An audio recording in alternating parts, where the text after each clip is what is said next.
नमस्कार मित्रों, पीसीएस पाठशाला पर आप सभी का स्वागत करता हूं। बिहार BSSC ऑफिस अटेंडेंट का फॉर्म निकला हुआ है, आप लोग आवेदन दे सकते हैं। समय कम शेष है। बिहार BSSC ऑफिस अटेंडेंट का टेस्ट सीरीज लगातार चल रहा है। 599 रुपये की टेस्ट सीरीज है। जो लोग ज्वाइन कर सकते हैं, ज्वाइन करना चाहें कर सकते हैं। इसमें आप लोग को 3000 MCQ टेस्ट सीरीज मिलेगा फुल एक्सप्लेनेशन के साथ। सिर्फ टेस्ट सीरीज नहीं मिलेगी, इसमें आपको hand retain notes, PPT notes, lectures video भी आप लोग को प्रोवाइड कराए जाएंगे। पूरी की पूरी तैयारी कार्यालय परिचारी की इसी चैनल पीसीएस पाठशाला पे होगी। तो जो लोग हमारे कोर्स को ज्वाइन करना चाहें, हमारे ऑफिशियल व्हाट्सएप नंबर पर मैसेज कर सकते हैं। ऑफिशियल व्हाट्सएप नंबर डिस्क्रिप्शन में भी है और यहाँ पर भी शो हो रहा है।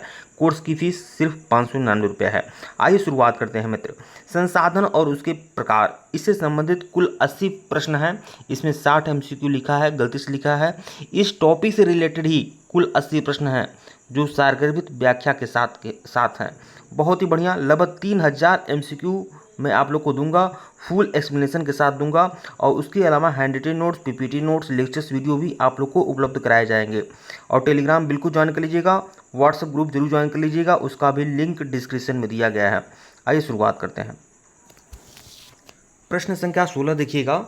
संसाधनों का अतिदोहन किसका परिणाम है? संसाधनों का अतिदोहन किसका परिणाम है? जब संसाधन का अतिदोहन होता है तो उसका किसका परिणाम है? तो देखिए, संरक्षण या पर्यावरणीय असंतुलन का।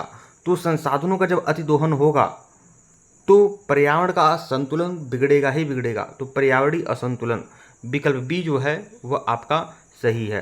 पर्यावरणीय असंतुलन, अति उपयोग पर्यावरण से बिगड़ता है, अति उपयोग से पर्यावरण बिगड़ता है। प्रश्न 17 देखिएगा। कौन सा संसाधन नवीकरणीय और अनवीकरणीय दोनों है? तो कौन सा संसाधन नवीकरणीय भी है और अनवीकरणीय भी है? जल, आपका जल, वन, खनिज या ऊर्जा। तो क्या होगा इसमें आपका वन। वन नवीकरणीय भी कहा जाता है और नवीकरणीय कहा जाता है। संरक्षण होने पर यह नवीकरणीय है और नष्ट होने पर अनवीकरणीय। ठीक है। प्रश्न 18 देखिएगा। मानव संसाधन विकास का क्या अर्थ है? मानव संसाधन विकास का अर्थ क्या है? तो जनसंख्या बढ़ाना क्या मानव संसाधन विकास है? आप खुद देख लीजिए। केवल रोजगार देना या खेती करना, शिक्षा व स्वास्थ्य को सुधारना ही मानव संसाधन विकास है। विकल्प बी। इसकी व्याख्या देखिएगा। शिक्षा, स्वास्थ्य एवं कौशल विकास ही मानव संसाधन विकास है। प्रश्न 19 देखिएगा। खनिज तेल को काला सोना क्यों कहा जाता है? खनिज तेल को हम काला सोना क्यों कहते हैं? क्या इसका रंग काला होता है, या यह बहुत मूल्यवान होता है, या ज़मीन से निकलता है, या ज़मीन जल्दी जलता है? तो यह खनिज तेल को इसलिए हम काला सोना कहते हैं क्योंकि यह मूल्यवान होता है, अत्यंत मूल्यवान होता है। विकल्प बी जो है आपका सही है। प्रश्न 20 देखिएगा। किस संसाधन को जीवनदायिनी कहा जाता है? भूमि, जल, वायु या खनिज? तो जीवनदायिनी कहा जाता है जल को। जल को ही जीवनदायिनी कहा जाता है। विकल्प बी जो है आपका सही है। जल के बिना जीवन असंभव है, इसलिए इसको जीवनदायिनी कहते हैं। प्रश्न 21 देखिएगा। संसाधनों का संरक्षण क्यों आवश्यक है? केवल आज के लिए आवश्यक है या अमीर वर्ग के लिए आवश्यक है? भविष्य की पीढ़ियों के लिए संसाधनों का संरक्षण क्यों आवश्यक है? क्यों? ताकि हम तो संसाधनों का प्रयोग कर ही रहे हैं, संसाधनों का सदुपयोग कर ही रहे हैं, हमारी आने वाली पीढ़ी भी संसाधन का सदुपयोग कर सकें। तो विकल्प सी जो होगा वह आपका सही होगा। प्रश्न 22 देखिएगा। मानव निर्मित संसाधन बनने के लिए आवश्यक क्या है? मानव निर्मित संसाधन बनाने के लिए आवश्यक क्या है? तो प्रकृति, मशीनें, मानव का ज्ञान या मजदूर? तो देखिए, मानव निर्मित संसाधन तभी बनेगा जब मानव का ज्ञान उसमें शामिल किया जाएगा। विकल्प सी जो है वह आपकी सही है। जैसे आपका मोबाइल, आपका लैपटॉप यह मनुष्य ने ही बनाया है, तो यह मानव निर्मित संसाधन हुए। ठीक है। ज्ञान और तकनीकी से ही मानव निर्मित संसाधन बनाए जा सकते हैं। प्रश्न 23 देखिएगा। बायोटिक संसाधन कौन सा है? कोयला, पेड़ पौधे, मिट्टी, पानी? तो बायोटिक संसाधन जो है आपका वो आपका पेड़ पौधे ही बायोटिक संसाधन है। विकल्प बी जो है आपका सही है। सजीव संसाधन जैसे पेड़ पौधे को ही हम बायोटिक संसाधन कहेंगे। प्रश्न 24 देखिएगा। ए बायोटिक संसाधन का उदाहरण है? क्या जंगल, पशु या फिर खनिज या मानव? तो एबायोटिक संसाधन का उदाहरण क्या है? तो खनिज। ठीक है, बायोटिक संसाधन में आपका पेड़ पौधे आ जाएंगे, लेकिन जो आपके मृत जीवाश्म हैं वह आपके अबायोटिक संसाधन की उदाहरण है, मतलब खनिज। विकल्प सी। निर्जीव संसाधन जैसे खनिज आदि को हम, जैसे पेट्रोलियम को हम एबायोटिक कहा जाता है, और बायोटिक में क्या होगा? पेड़ पौधे। जैसा कि आप लोग जानते हैं कि लाखों वर्षों पहले विशाल पेड़ पौधे ही जमीन में दबकर और रासायनिक क्रिया करके ऊष्मा और दाब और ताप के प्रभाव से ही पेट्रोलियम में परिवर्तित हो गए। ठीक है, प्रश्न 25 देखिएगा, सबसे स्वच्छ ऊर्जा स्रोत कौन सा है? सबसे स्वच्छ ऊर्जा स्रोत क्या कोयला है, पेट्रोलियम है, डीजल है या पवन ऊर्जा है? पवन ऊर्जा ही सबसे स्वच्छ ऊर्जा स्रोत है इन चारों में। विकल्प सी।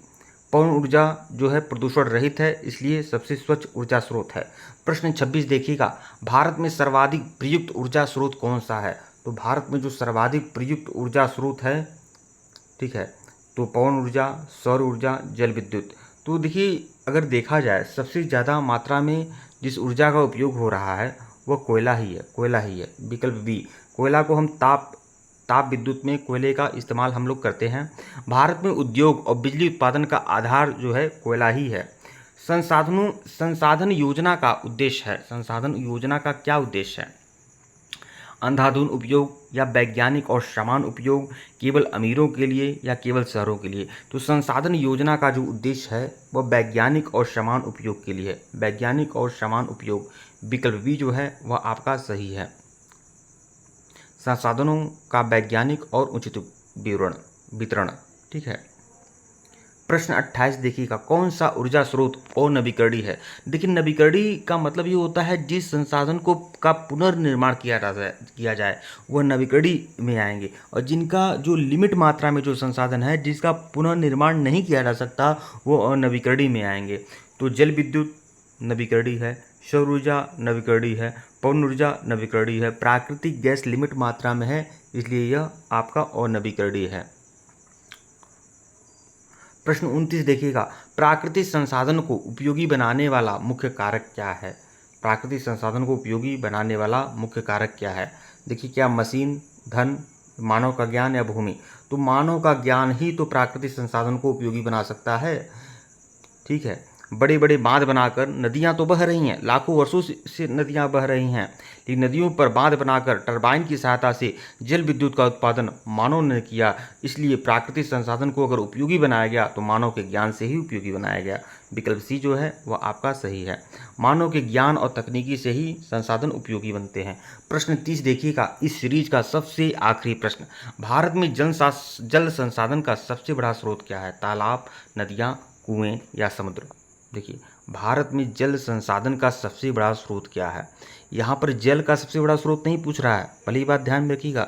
जल का सबसे बड़ा स्रोत तो समुद्र है, लेकिन भारत में जल संसाधन का सबसे बड़ा स्रोत जो है आपका नदियाँ हैं, क्योंकि जल संसाधन का सबसे ज़्यादा उपयोग जो है नदियों के रास्ते ही किया जा रहा है। नदियों पर बांध बनाकर टरबाइन की सहायता से जल विद्युत का प्रयोग किया जा रहा है। नदियों में आपका जल परिवहन का भी काम किया जा रहा है। नदियों के द्वारा बहुत से ऐसे काम हो रहे हैं जो हो रहे हैं।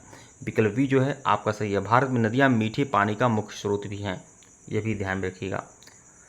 ठीक है मित्रों, वीडियो को लाइक और चैनल को सब्सक्राइब करिएगा, टेलीग्राम को बिल्कुल ज्वाइन करिएगा, लिंक डिस्क्रिप्शन में दिया गया है। इसके पहले का वीडियो नहीं देखे हैं तो प्लेलिस्ट में जाइएगा, BEE ऑफिस अटेंडेंट टेस्ट के नाम से प्लेलिस्ट बनी हुई है, जाकर देखिएगा। यह टेस्ट संख्या 2 है मित्रों। और जो लोग हमारे कोर्स को ज्वाइन करना चाहते हैं हमारे ऑफिशियल व्हाट्सएप नंबर पर मैसेज कर सकते हैं। ऑफिशियल व्हाट्सएप नंबर स्क्रीन पर लिख दे रहा हूँ, 83183972 और 76, डिस्क्रिप्शन में भी है। केवल 599 रुपये का कोर्स है, इसमें handwritten notes, PPT notes, lectures video, test series भी आप लोग को उपलब्ध कराया जाएगा। धन्यवाद आप लोग को। व्हाट्सएप ग्रुप जरूर ज्वाइन कर लीजिएगा, व्हाट्सएप ग्रुप का लिंक डिस्क्रिप्शन में दिया गया है। धन्यवाद।